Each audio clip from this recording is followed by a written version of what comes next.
Alright, welcome back to another episode of Conversations with Jay. I got another special guest in the building. I'm gonna allow him to introduce himself. Man, it's the Kid Breeze, man, Bruce Wayne, the billionaire philanthropist, Breeze, how you feeling, bro? Man, I'm chilling, man. Feeling real good, man. Despite everything that's going on, feeling real good, Hey, man, they say everything happens for a reason. You just gotta find the reason that it happened. Yeah, hey, man, that's been my tagline these past few weeks, you know what I'm saying? For real. Right, Breeze, so where you from, bro? Man, I'm from Chicago, man. I'm from the west side of Chicago, man, What was it like growing up out west? Man, just like growing up as a regular childhood, I mean, in terms of like size of the city, like I wasn't really familiar with the South Side as much at all until like I got like really maybe later in high school, maybe like my junior year, senior year. Then when I went off to college, I definitely knew a lot about the South Side because a lot of people that went to college with me was from out south, you know what I'm saying? And growing up, I did have family on the South Side, but the majority of my family, both my mom and my dad's side, was, staying on the West Side. So I ain't really venture to different sides of the city like that until I kind of got older to go and do it on my own, you know what I mean? So, but it was cool though, just like a regular childhood, growing up with your friends, going to school, going home, candy lady on every corner, you know what I'm saying? It's just, just regular childhood stuff. Chicago, I think everybody in Chicago, regardless of what side you was on, as long as you was black, you kind of had a similar growing up experience, you know what I'm saying? Like in terms of being a little kid, not like teenagers and up, but riding bikes, summertime fun, Chicago childhood stuff, man, Yeah, I know. Yeah. I know. Like my cousins, all them grew up out west. Right. So I was similar. I only knew like the South Side. Right. At the most the East Side. You know what I'm saying? So growing up, it was weird when I go out west because it was just so different. Yeah. Like I would say, growing up out south, it was like a community field on the block, but it was mostly the kids. Yeah. All the kids knew each other. Yeah. Our parents more than likely didn't know the people across the street. Right. You know what I'm saying? But out west, everybody on the block knew each other. And that's what I witnessed when I first went out west. It was like everybody knew everybody on the block. For years, all the elders, all the senior citizens, like they was all some of the first people to really kind of move into those blocks and give black representation, so they've been there for years.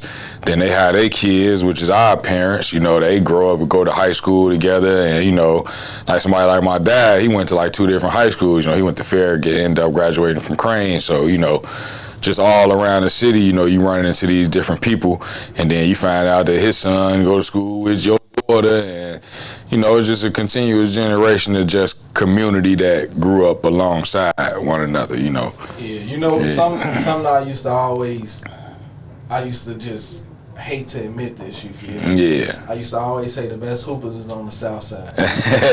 Until I started hooping out west. Yeah, man. I was like, bro, I ain't never had a week run out west, and I had to give it up. Like, bro, everybody out west, all the hoopers out west, the best hoopers out west. Yeah, man. It's crazy because my cousin, he does these like back to school kind of like programs or just events, and he does it across the street from my grandmother's crib was before it got torn down on Lake of Francisco.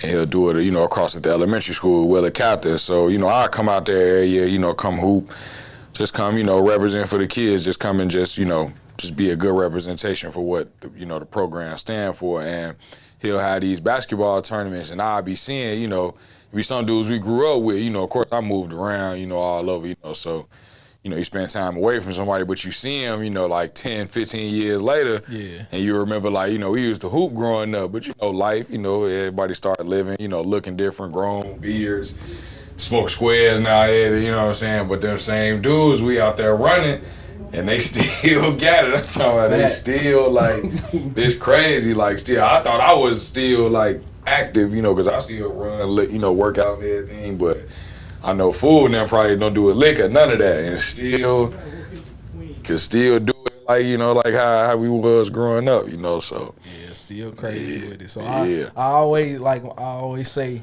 like, I'm a hooper. Yeah. But you feel me? I done got up there in age. Right. If the person I'm playing against trash, then I'm trash. Right. I ain't even gonna lie. You feel me? But if the other person hooping, you gonna bring it out, you know right? What I'm saying? Right, and that bro. always happened every time I was out west. So shout bro. out to out west, man. And it's something crazy that always happen when I go on the west side. I always see a police chase. Oh yeah, for sure. Every time I've ever been out west, it's always been somebody skirted off. Yeah, man. That's why they start putting them. Well, I mean, them speed bumps. I mean, speed bumps ain't nothing new, but that's why they start putting them big, long, tall, wide ones in them long, wide blocks out west. Because one was just shooting up them. You know what I'm saying? All type of police chases. Like they had to, start putting them speed bumps, man. You know what I'm saying? Shit, crazy, you know. What would you say is like the most valuable thing you've learned growing up out west? That really, it's a hood everywhere, you know what I'm saying? I went to Proviso West High School in the Hillside, right off 290. So, spending time growing up in Bellwood, that was really, okay, let me take that back. That was really the only parts of out west that I really knew was those suburbs, the Maywoods, Bellwoods, and Broadviews, those suburbs that was right along 290. And when you realize, like, all right, I'm going further west, but I'm still on the west side of the city, it's like, these blocks have a community feel, but it don't differ from when I go to Bellwood, because it's the same thing that's, in Bellwood or in Maywood. I used to go to babysitter in Maywood on 12th. And I can remember that block being just as community-oriented as the crib on Lake and Francisco. All those elders was there for years, was there for 20, 30 years. All the kids was growing up, from living in their grandparents' house from before their parents moved out. It was just real similar, And, it still kind of felt the same because those streets all stretched going west. So Adams and Jackson, Van Buren, it's you just feel like you never really left, you know what I'm saying? And with the stuff that you'll see in the city and the stuff you'll see when you go to Maywood, it's like, man, this ain't really no different. Like, we ain't, so when I can remember being a kid and going to like Mississippi, as we stand in Bellwood at the time, and I'm like, a guy was like, yeah, you from Chicago, ain't you? And I'm a kid, I'm like, no, I live in Bellwood. Yeah, that's Chicago. He's like, nah, it's Bellwood, you know what I'm saying? It's like, you like, damn, like, you realize the different, like, lines of geography, you know what I'm saying? And the fact that it is different neighborhoods in Chicago and not just the one that you grew up in, is much, much bigger than that. And I even learned that, over the past 4 or 5 years or so moving on the north side. So it's the hood everywhere, man, you know what I'm saying? It's these pockets of urban communities everywhere you go. You just ain't familiar with them if you ain't been there, you know what I'm saying? All right, now, bro, you say you went to Mississippi. Like, what took you to Mississippi? Man, I was a little kid, man. I was probably maybe 8 or 9, and my auntie had a boyfriend at the time, and his family was down there. And I don't remember what the reason was we went down there for, but we drove. And that was like really one of the first road trips I ever took. And I could just remember going down there, being in the big old living room, ain't nothing in there but a small cart with a 12-inch TV on it, you know what I'm saying? Like, it's just, certain stuff you remember that kind of stick with you growing up as a city kid, you know what I'm saying? Like, like you said, we was on break. It's cows, it's the mailbox all the way at the end of the road, like. Yeah, it was for sure something, something different, definitely, you know what I'm saying? But yeah, ultimately, my auntie had a boyfriend, man, so we just drove out there. I don't even remember why, but I remember the trampoline. I remember a bunch of country stuff for sure, you know what I'm saying? Man, yeah. It ain't no street lights. Nope. You get dark. Dark, man, pitch black. I was a shorty. I don't know how old I was, but I remember going to Mississippi multiple times because, like I was saying, I got family down there. Right. and they would have everything that you could think of. You feel me? But they got so much land that they could do these things.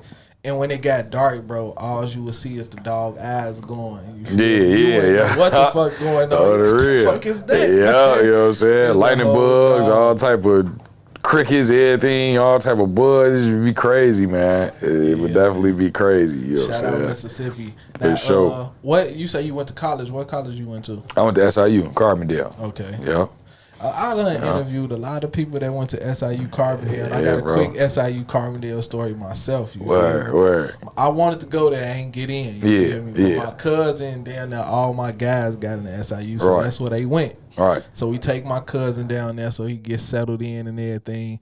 And we go to their gym, we get to hooping, bro. Yeah.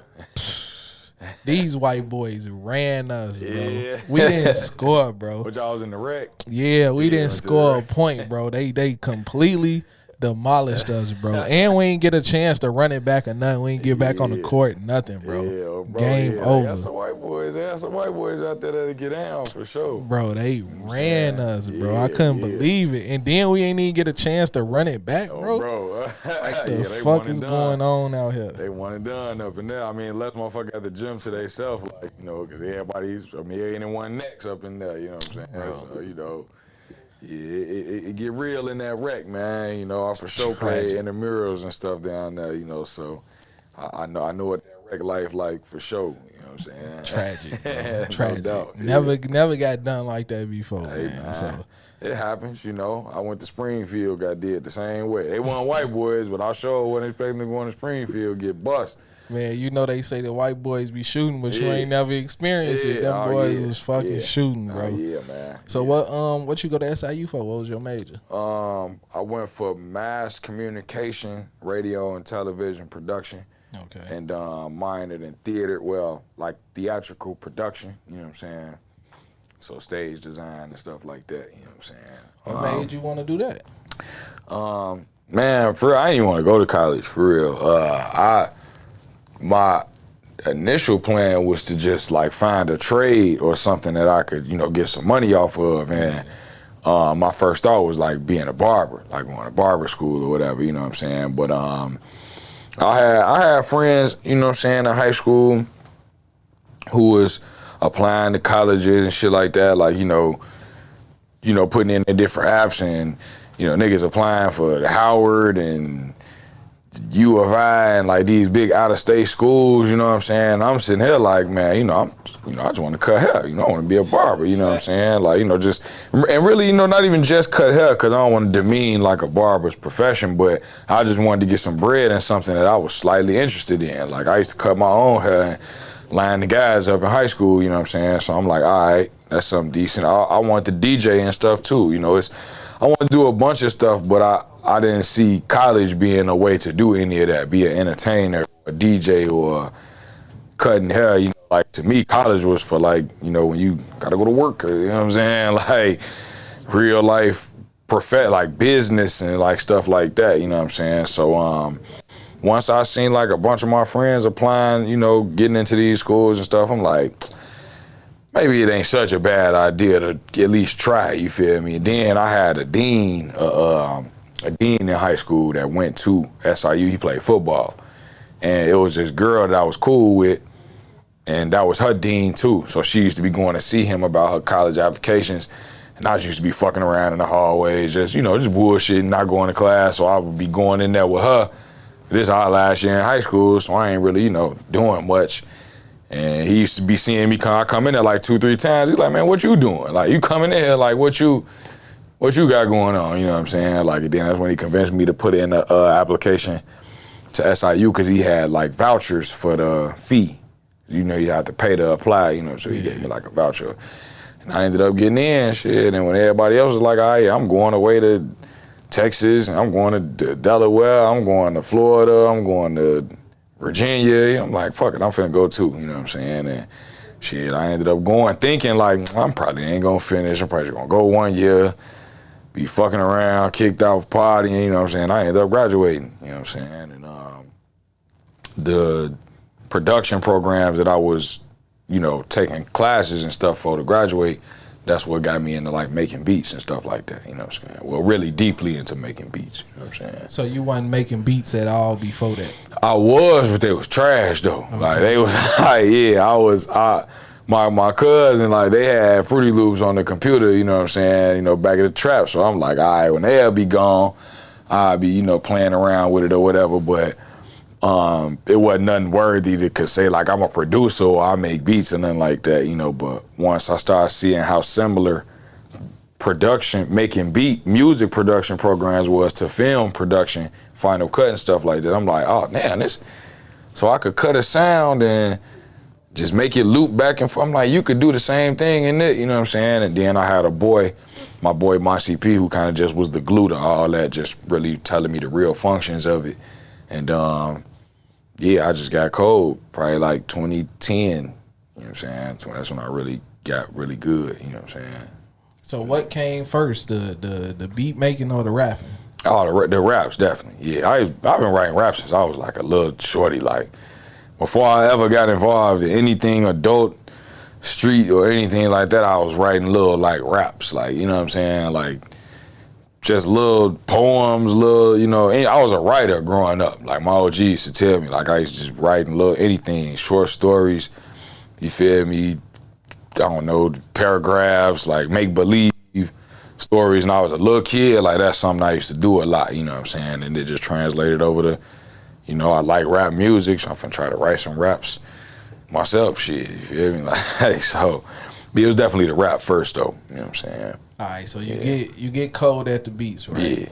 Yeah. At what point do you say, I'm not giving nobody these fucking beats, because they cold, I'm gonna keep them for myself, you know what I'm saying? Man, I mean, initially, that was my goal, because, like, I'd be, like, it was certain beats, like that was my whole reason for like wanting to make my own beats, because it would be beats that I hear and I was like, man, like industry beats or just beats from other, you know, artists music that I heard, and I'd be like, man, I want something like this, but it's so hard trying to find exactly what you want, you know what I'm saying? It's so hard trying to find this sound that you really looking for, and when you do find it, it's probably from an inaccessible producer, or they want a whole bunch of money, or it ain't your beat, it's like a YouTube stuff you took off YouTube. It's like, no, I gotta figure out how to make this shit. Like, how do I like make it so that it ain't no way I don't have this sound available to me, you know what I'm saying? And ultimately what ended up being that way was me, you know, just learning different production styles and how to make them type of beats on my own, you know what I'm saying? So I just, you know, just had to just do it, man, you know what I'm saying? Like, and I knew that upon me making beats for myself, over time will come, you know, me making beats for other artists. Like, I got to a point like, all right, okay, I think I'm decent enough of a producer that I wrote my own songs to. Now I can start sending beats to other niggas and shit like that. And some liked it, some didn't, you know what I'm saying? Some told me I need to do a little more work, get better. Some thought that was the best shit they ever heard, you know what I'm saying? But that's continuous throughout your career anyway, so, you know. Yeah, man. Now, like, explain your process of making a beat, right? Because you got to start from somewhere. Yeah. And I'm assuming once you get that sound that you like, you get the bop into, you know what I'm saying? Is it like, do something pop up in your head like, man, I could hear this type of artist on it, or I could hear this type of artist, and then that help you lay the rest of it? Yeah, I got a bunch of different beat making processes, and I say the one that's the most common for me to do is, number one, I do hear certain artists on tracks, but a lot of times I hear the whole beat in my head before I even make it. Like, I sample a lot, so I'm, you know, speak about my sampling process. If I hear a sample or a song that I can sample, I hear the sample, how the drums is laid, like how I want the beat to sound in my head already. Then I just go and just write it. It's like kind of thinking of your rap, then you write it down, you know what I'm saying? It's the same way, you know, with beats. And sometimes at that point, I may not hear somebody in specific on it. But then by the time it's done, I'm like, oh, I could hear such and such on here, or I could do this. I think this is something decent for me, or, you know what I'm saying? Like, and really the process is real simple, man. I sample dig, click through samples on YouTube, find a sample I like, cut that part up,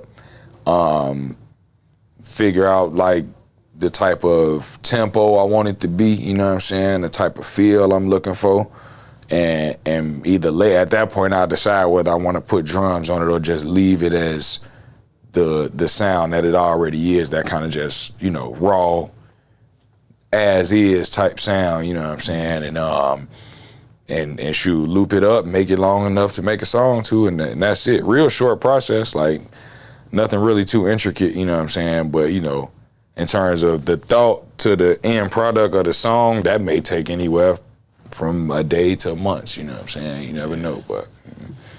Now, I see you use social media to your advantage. You feel me? You take the process of making these beats and you do it on Instagram and on Twitter, and you post them. I'm assuming that help artists come to you, you know what I'm saying, instead of you having to go to the artist. Yep, exactly. That's I like, that's, it's like a digital business card, you know what I'm saying? Like, if now you, as an artist who's looking for any type of beats, like with me personally, now you no longer gotta ask like, or necessarily gotta ask like, what type of beats you make, what type of beats you got, bro. It's like, nah, it's right here, you know what I'm saying? Like, and that's not to put me in a box and say those are the only type of beats that I make, but for the most part, the majority of the beats I enjoy most making, and I feel like I excel the most at, like they all right here, bro. Like, and that's why I always post and, you know, make these different videos, even try to change up the sounds in these videos just so people can have just, you know, it's like the candy store, you know, you pick, put it in your cart, like those are the type of tracks you want. I got them right here, you know what I'm saying? Like, even if this is a specific one that you want, if nobody else has it, it's right here for you, you know what I'm saying? It's like the store, window shopping, you know? Now, a lot of people say you should focus on one thing, you feel me? Once you start focusing on multiple things, you kind of stretch yourself thin, you know what I'm saying? With you being a producer and a rapper, do either one make the other one easier for you? Yeah, hell yeah, definitely, hell yeah. Fuck yeah, yeah. I mean, shit. It's just like being a producer that can make any sound, like the modern hip hop sound, the jazz, hip hop, R&B, like literally anything, any mode I'm in as an artist or anything that inspire me, I could be like, I appreciate that inspiration. Now I'm finna make something based off of how you inspired me. You know what I'm saying? Like, I ain't gonna bite you, but because I'm so well versed in how, you know, I make these joints, it make it easier for me to just be that much more diverse of an artist. And I also think like the thing with like wearing too many hats at one time, I think that kind of more so apply to like when you're trying to learn, like when you're trying to, because, you know, of course, you know, you can't really put your all efforts into learning one thing if you're trying to learn multiple things at once. Shit, with me, I'm nice with the raps and the production, you know, and maybe some years back, like, I think that could have been like, not even a valid sentiment, but a sentiment for me, like, man, all right, maybe you should focus on one thing. But once you get all right at both of them, like you said, it's an advantage to either or, now that you know, actually skilled at both of them. You ain't got to work on your pen game. You ain't got to work on how to mix your drums and, you know, make your samples and everything sound good together, because, you know, I kind of already got an idea of those processes, however I want to approach them, you know what I'm saying? What would you say has been like that wow moment for you, whether it's been somebody random hopping in your DM or a retweet or a like what's been that wow moment for you? Yeah, I think it's always a wow moment for me whenever I get a share or a retweet or interaction or something that I wasn't necessarily expecting, simply because that's never really my aim. They ain't never, like, I never, you know, go into creating any piece of content that I'm about to post on social media with the idea like I'm trying to reach this person. I mean, okay, well, let me take that back. I have before, but it's specifically outlined in my caption. You know, like most of the time I'm just posting to reach new people. That's it. Like whoever it is, a new, you know, new artist, a producer I'm a fan of, a rapper I like, new independent rappers, new fans, new women who just like good music, you know what I'm saying? Like, that's always my goal, is just new people. So when I do, get them type of interactions, or, somebody who I wasn't expecting, it's definitely motivation for sure. Cause I'm like, all right, if they seen it and they liked it and interact with it based on the level of professionalism they are in the music business, then I know I'm doing something right. You know what I'm saying? Like, I know my shit ain't huff, you feel me? Like, I know I ain't gotta work no more to up the quality of the craft. I just gotta work to reach who it need to get to, you know what I'm saying? Yeah. Now, a lot of artists, they struggle to make money off their music. Yeah. Now, I done sat with a lot of people in a lot of interviews, and I'm learning a million ways to make money off of your music. Yeah. Now, you in particular, you linked with Swisher, right? Mm-hmm. Yeah. How did you create that connection with the Swisher brand? Man, well, ultimately they have a agency that they partner with that handles like their content creators and forms of content creation, and that's how I ended up getting tapped in with them. Maybe like last year, it was always a thing with me. Like before last year, that I would never really like post. I'm a fresh ass nigga, man. I like to get fresh. But I never would really post these outfits and stuff that I was putting on. So when I went on a spree of just posting, different outfits and just different, different pieces of beat video, all that stuff. Like, the agency tapped in and, was saying like how they liked the mixture of content that I would be putting out. So, just being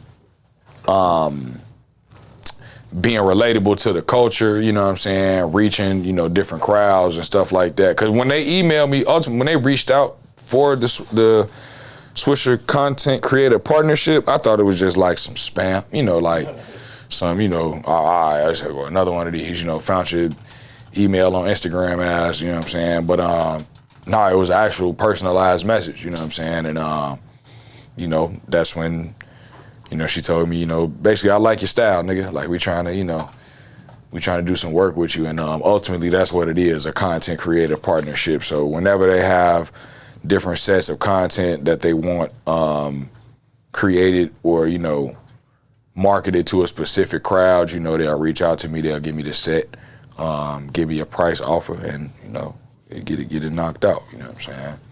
Bro, making money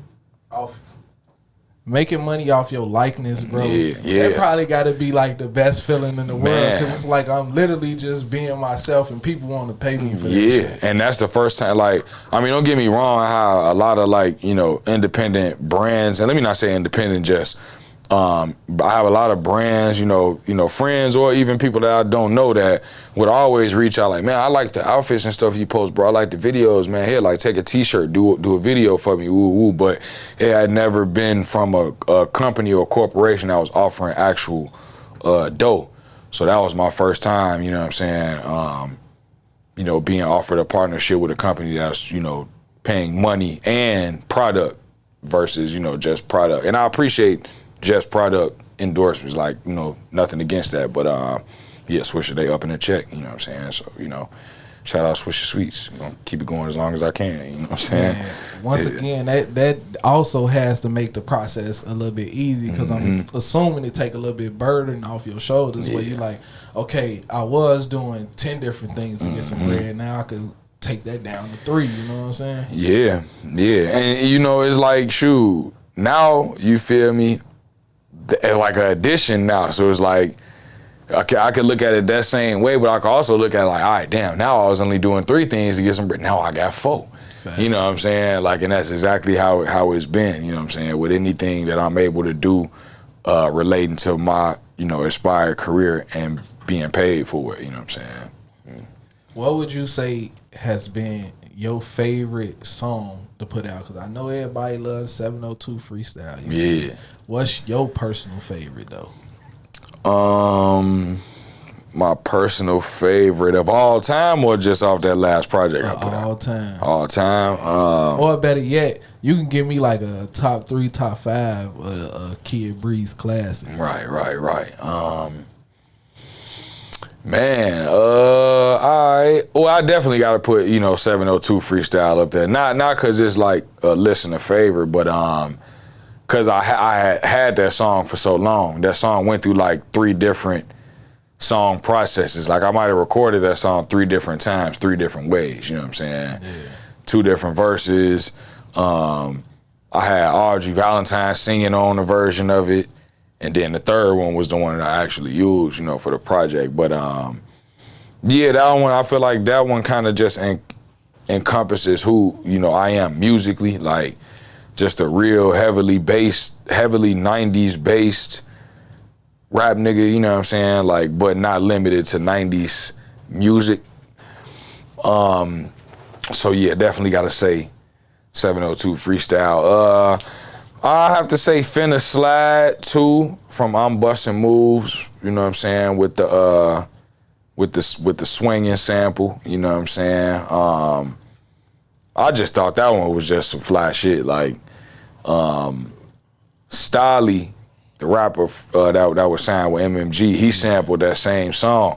And at first I wrote a freestyle to that beat, but I'm like, man, bro, I like this sample so much I gotta do it on my own, you know what I'm saying? Like, and, at the time, like, I was really listening to that song a lot, you know what I'm saying? You Mint Condition, you feel me? Like, and I'm like, nah, I gotta make a rap beat out of this, you know what I'm saying? So, me and Chris P, we, the other producer on that joint, he replayed all of that. So we actually ain't even sampled the record. He just played it, found the instruments, played it, replayed it, and put the drums on there and made the song, you know what I'm saying? And that was kind of the first time I did a sample like that effectively, like replaying the full, and then it sound actually good, you know what I'm saying? So got to put that one up there, for sure. And third, I'll probably just go ahead and say Count It Up from the Valley,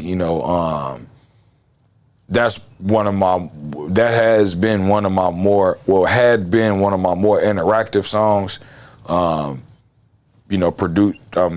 performing it, just at past shows, people get to knowing the words, you know what I'm saying? I'm leaving blank spaces open for people to fill in the lyrics and they saying it, you know what I'm saying? Like, it's something that I felt like was my tagline. So kind of how I feel like 702 freestyle is now. Like I felt like that was a song I always had to perform. I had to, like, I couldn't do a show without performing Count It Up. I don't care if I had 10 songs or 2 songs. Count It Up had to be one of them, you know what I'm saying? So 702 freestyle, Finna Slide, Count It Up right now. You ask me tomorrow, it might be different, you know what I'm saying? But yeah. Yeah. All right, now quality assurance. Mm-hmm. I want to say you sent that to me early to listen to. You feel me? I don't want to flex on them. Nah, you was the first person I sent it to, bro. But you dropped 11 tracks on that. Yeah. And I got 7 of them. Yeah. Saved to my title. Yeah. Now I'm gonna read off my list. You know what I'm saying? Yeah. I'm gonna read off my list for the people. What I call her. Yeah. Cheese Bippy, that's what it is. Yeah, it's funny because that's what everybody call it, but it's Shay Bippy though. It's Shay Bippy. Yeah. John's Beauty Supply. Yeah, for sure. Missed Calls. Yep. Get Good. Yeah. Of course, 702 Freestyle. Yeah. Those was the ones that touched me in a certain type of way. Yeah, for sure. Yeah, man. That was. I don't like to, I won't and I don't like to call like my own bodies of work classics. I like to let other people give them those titles, you know what I'm saying? But man, for quality assurance, I put that in the likes of, like St. Elmo's Fire, like how effective that was with my core listeners, you know what I'm saying? Man, it was just from the artwork, the concept, how it flowed with the whole telephone theme type thing, from the last beat tapes I put out and the last rap project I put out. That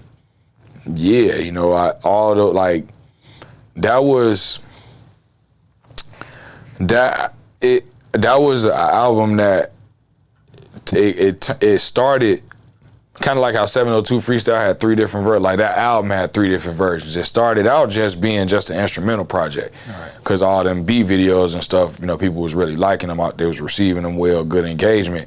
But then I'm like, man, like, I'm a rapper. I like rapping. I got to put at least one or two, you know, I got a lot of favorite industry producers who do instrumental projects, and they'll have the majority of it be beats, but maybe 2 or 3 songs on there, you know, with artists or maybe even them.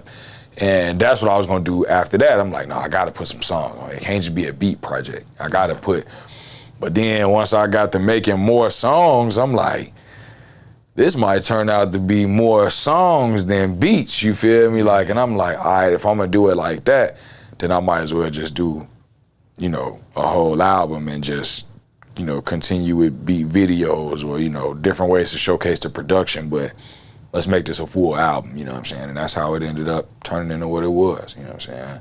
Man, like, I want to say, like, probably like 6 years ago. Yeah. I was, I can't even remember where I was at. It was up north. Yeah. And this random person recognized me in the street. It was a white dude. Yeah. It was like, because I was under another brand. He was like, man, you J.O.4T.I. You feel me? I'm hell yeah. They come flick up with me. You feel me? So what is it like for you, you know what I'm saying, to have fans and have people know Kid Breeze, you feel me? Man, it's cool. Man, it's cool. Like, I want to say last year, was that 2021? Yeah. I had a nice what can I say? Like set of virality, I guess, on TikTok. You know, it just started just going up. You know what I'm saying? And I know, you know, a lot of people experience that kind of explosion of just like new followers. You know, going viral on there because it's a pretty easy platform to go viral on there. You know, granted that it happens. And that was a thing for me, like, you know, seeing, because I noticed, you know, you on that platform in particular, you can go viral and, you know, get the, you know, the followers and stuff, but it don't always mean that those followers is going to interact and engage for what you want them to, you know what I'm saying? Like, you could be an artist and have a, you know, a page that you're using for music and do some sort of funny video and that go viral, and it's like, that's kind of what they tap into, you know what I'm saying? And they kind of stay in that lane. Like, I just was fortunate enough that once those B videos started to go viral on TikTok, those was real fans, real listeners, real supporters, real, you know what I'm saying, people who was really tapped in. And that was a thing for me because, you know, I've, you know, had a couple of viral moments in my musical career, and it's always, you know, new and fulfilling when people, you know, that you don't know actually appreciate your art. But, you know, for them to come at that volume as fast as that, and then not only were they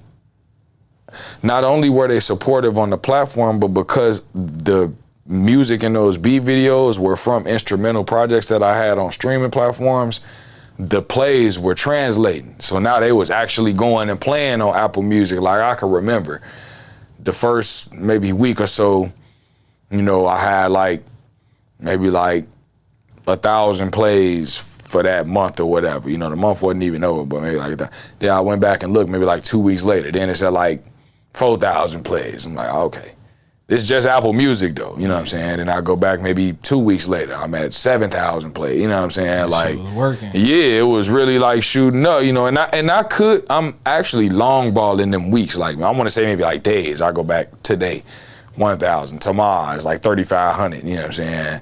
The end of next week, I'm at like 15,000 plays, you know what I'm saying? Yeah. Like, just off of one viral video, you know, so that's kind of what I mean by like, some people, you know, just are fortunate enough to have that uproar and explosion of followers actually tap into what they want them to, you know what I'm saying? Like, you can go viral, but where those listeners or supporters convert into, you know what I'm saying? Like, they could like and share the videos, but if the music is not connected to those videos, then you got to continue to go viral for them to translate over to go to your actual music. Facts. And I was just fortunate enough.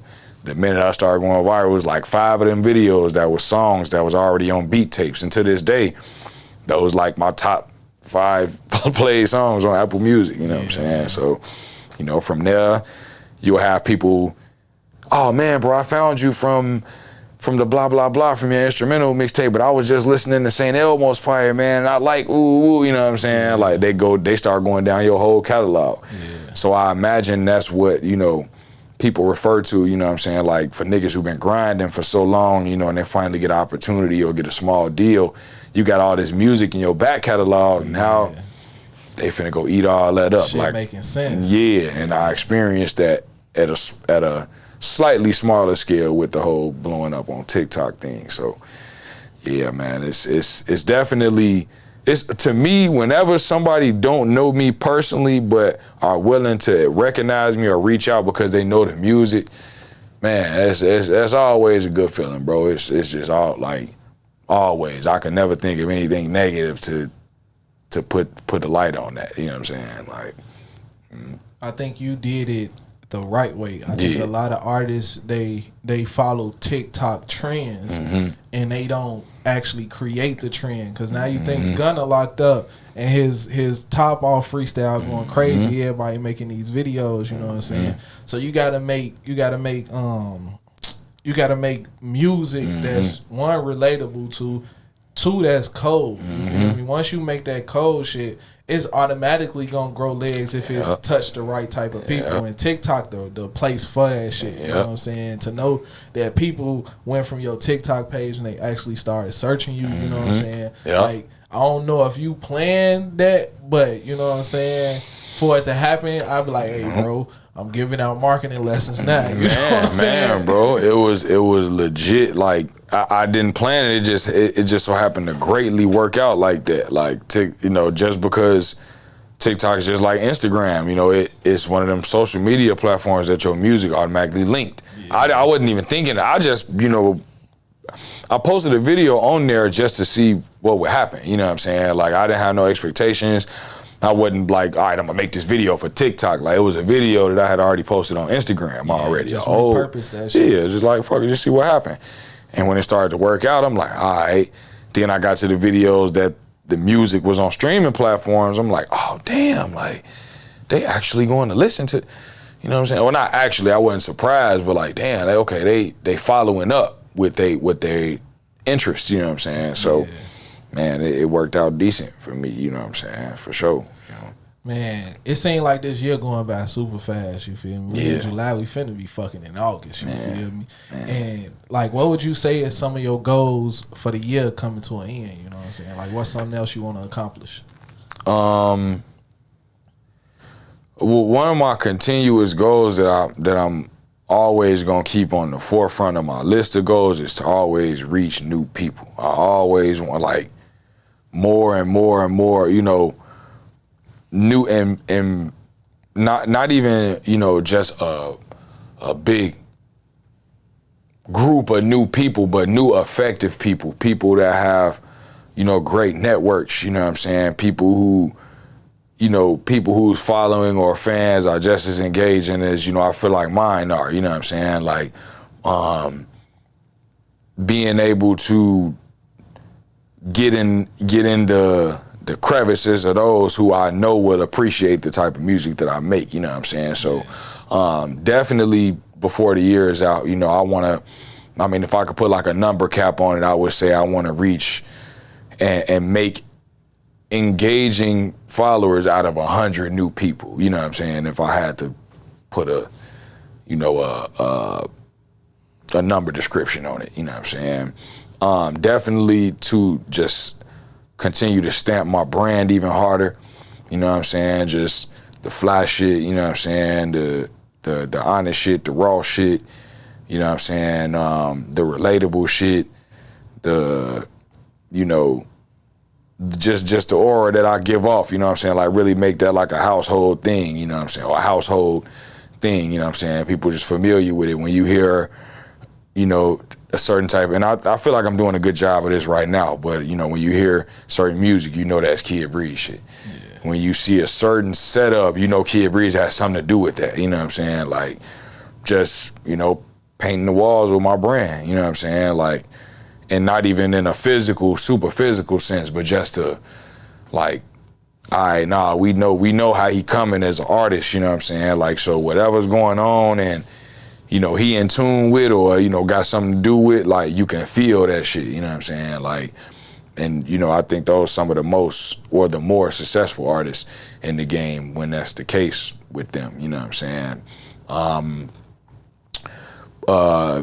Complete these projects I got with niggas. I got a bunch of niggas I'm doing production projects with, you know what I'm saying? Doing the production on their projects for, and solidify more ears on that sound too. You know what I'm saying? Like when niggas look at an album and they'll see a Kid Breeze on it and I ain't rapping, but it's still a respected project, you know what I'm saying? Like, you know, that's definitely a goal of mine too, you know what I'm saying? So, you know, just doing everything that I've been doing and just stepping it up, you know what I'm saying? Like stepping that shit up 10 times more, you know, just continually wanting to grow and progress, you know what I'm saying? All while being open to learn new different methods and techniques of progression, you know, and reaching new people and shit like that, you know what I'm saying? Yeah. With you doing so much and being connected with so many different types of people, you feel me? Mm-hmm. Could you ever see yourself like, I'm finna start a label, I'm finna sign niggas, man? I think more so than that, I could see myself doing a lot of compilation work. You know what I'm saying? Definitely could see myself being heavily involved with the production of music. You know what I'm saying? Like DJ Khaled, you know what I'm saying? But like I'm actually in there constructing all them beats by hand, you know what I'm saying? Like if I got additional help, instrumental is cool, you know what I'm saying? But by hand doing, you know, scratch drops all on my own, you know what I'm saying? Like, you know, the conglomerate of creating the music, you know what I'm saying? Like maybe not bringing artists together and, you know, signing them and like, you know, giving guidance and things like that, like as a label owner, but definitely like as a DJ composer, you know what I'm saying? Like, and I guess, I mean, if that ever led to, you know what I'm saying, a label or signing artists, like if I'm able to give an artist an opportunity, yeah, for sure. But, you know, in terms of like owning the label, I can't see that in the future of mine. But for what I do want to do, it's a possibility, you know what I'm saying? Like on some Dr. Dre type shit, you know what I'm saying? Like it's definitely a possible. Well, he an actual label owner, but you know what I mean. You know what I'm saying? All right, this is my favorite question. All right, get ready. All right. If you can go back and give your younger self any advice, what would it be? Just follow your first mind and don't be intimidated to do that. You know what I'm saying? Like you already know what it is that deep down inside you want to do with your life. So why do anything else but working towards that? You know what I'm saying? Never made any sense. You know, in hindsight, it never made any sense to want to do something, know you want to do something. You may not know how you want to do it or how you're going to get it done, but listen to somebody else or something else that don't allow you to do just that, if that makes sense. You know what I'm saying? Like, if I wanted to be a rapper and I wanted to make my own music, why listen to somebody who telling you to do anything else but that? You know what I'm saying? Like, no, bro, you should go to school first. No, you should get your barber's license first. Or no, man, you should learn how to make beats first. You should, nah, man, I want to be a rapper. So how I'm gonna do that? You know what I'm saying? Like, and focus on how you gonna do. You know, so go with your first mind. You know, and pursue what it is that you want to do, man. You know what I'm saying? Like, fuck all that other shit. Fuck all what you should do and who you think knows something about something. Like, niggas don't know shit. They don't know nothing. You know what I'm saying? Like, do what it is that you want to do. Learn and make your own mistakes, because that's the only way you gonna learn. You know what I'm saying? And get out and make this shit happen. You know, I feel like if I had that advice you know, I may be even further than I am now. But everything happens for a reason, though, you know, so, you know. Man, I feel like, I think a lot of people view success in the wrong lens, you feel me? And once you figure out what success is for you, you know what I'm saying, you start to shine. And I feel like you figured out exactly what success is for Kid Breeze, you feel me? And I don't ever feel like you out here trying to overdo or overstay your part, you know what I'm saying? Because once again, you know exactly what you're trying to get out of this shit, you know what I'm saying? And even when it come down to the content you create, I ain't never said Kid Breeze tweaking. You know what I'm saying? You see a lot of artists, you be like, bro, tweaking. Like, that ain't him, you know what I'm saying? So I want to salute you for, you know what I'm saying, standing on Kid Breeze. Man, love, because a lot of people, they chase the wrong shit trying to get to the wrong place. And they don't even know they going to the wrong place with it. You know what I'm saying? Like you say, if you know what you want, you don't even necessarily know how to get there as long as you know what you want. Every day you chase what you want. Eventually you're going to figure out how to get there. I'll find a way. Shout out my boy Nip behind you. You know what I'm saying? I feel like Nip laid the blueprint for a lot of young black men who grew up in the same environments that a lot of us grew up in. You know what I'm saying? And I tell people all the time, like, you don't necessarily have to be a gang member to be, you know what I'm saying, affiliate with a gang. You know what I'm saying? That's how it goes in our community. Now, what you do once you realize bigger and better, that's on you. You know what I'm saying? Especially as a man. So I want to say, man, salute to Kid Breeze. You feel me? And this definitely was a long time coming. Damn, bro. Years there, man. It was two things. It was me seeing you the last time I saw you. You feel me? And then I watched your Illinois interview. I'm like, damn, bro, I gotta get Kid Breeze on the couch. You feel me? Then I ran into you, and I'm like, man, we gotta make it happen. You feel me? So salute to you, everything you got going on, bro. Like, I love to see artists grow into who they are. You know what I'm saying? Without jeopardizing who they are. You know what I'm saying? So salute to you on that, bro. Yeah, definitely appreciate you for that, man. I appreciate you having me for sure, man. Shit was definitely a long time coming, yeah. You know what I'm saying? You already know the brand rock. You always. Whenever you need anything, bro, like if I can help in any type of way, just let me know. You know what I'm saying? And once again, bro, I appreciate you for coming through, chopping it up with me. You know what I'm saying? You already know, man. You already know, gang. Definitely. Anytime, for real. You got anything else you want to say before we get up out of here? Man. Stay tapped in with me, man. You know what I'm saying? Kid Breeze. You can follow me everywhere at The Actual Breeze. Man, I got a lot of fly ass shit coming, man. For real, man. And it just don't stop, man. It just don't stop, man. Shout out my nigga Jay, man, for having me. Shit, and you know, make sure y'all support the platform, man. Illinois, for sure, man. Top platform in the city, man, for this artist support, you know what I'm saying? So it's definitely some real things going on in here, man. You know, shit, and we made some attendance. So, man, I appreciate you again, bro. Love. With that being said, man, it's been another episode of Conversations with Jay.